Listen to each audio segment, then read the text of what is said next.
জয়গুরু। ঠাকুরের গ্রন্থ প্রিয়পরমের কথা থেকে একটু অংশ পাঠ করছি।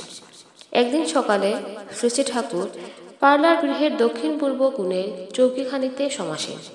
কিছু আগে সময়গতভাবে প্রাতঃপ্রণাম হয়ে গেছে। শান্ত পরিবেশ।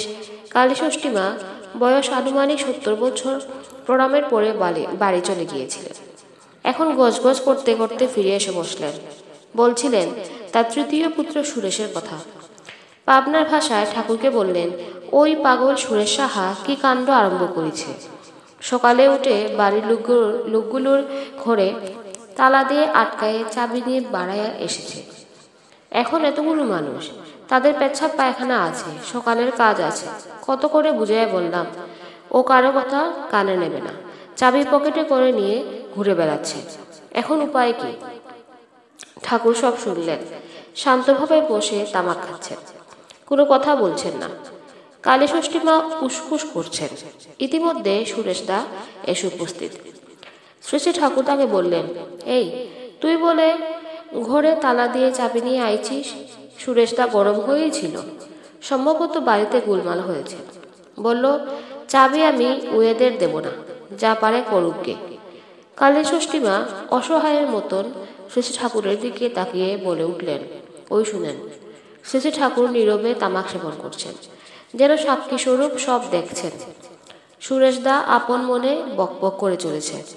শ্রী শ্রী ঠাকুরের নির্দেশে জ্যোতি-আশ্রমের সামনের প্রাঙ্গণে কয়েকটি চেরি গাছ লাগানো হয়েছে।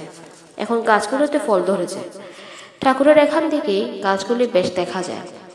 হঠাৎ সুরেশদার দৃষ্টি আকর্ষণ করে ঠাকুর বললেন, এই ওই চেরি গাছে যে ফল ধরেছে সেগুলো মুখে দিয়ে দেখে আয় তো মিষ্টি কিনা।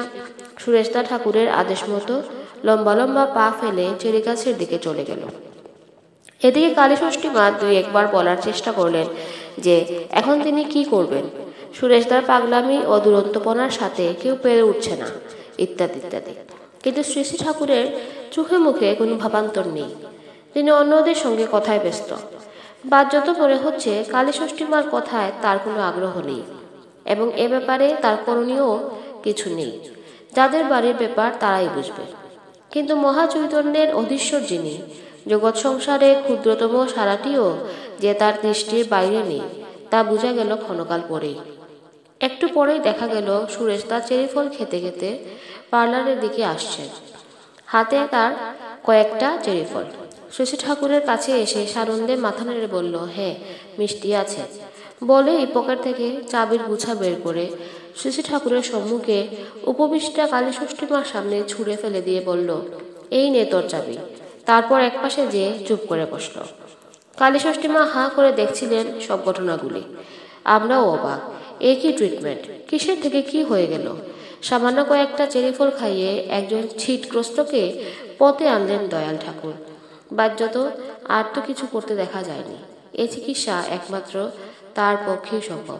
তাই তো তার উপমা একমাত্র তিনি। জয়গুরু সবাইকে।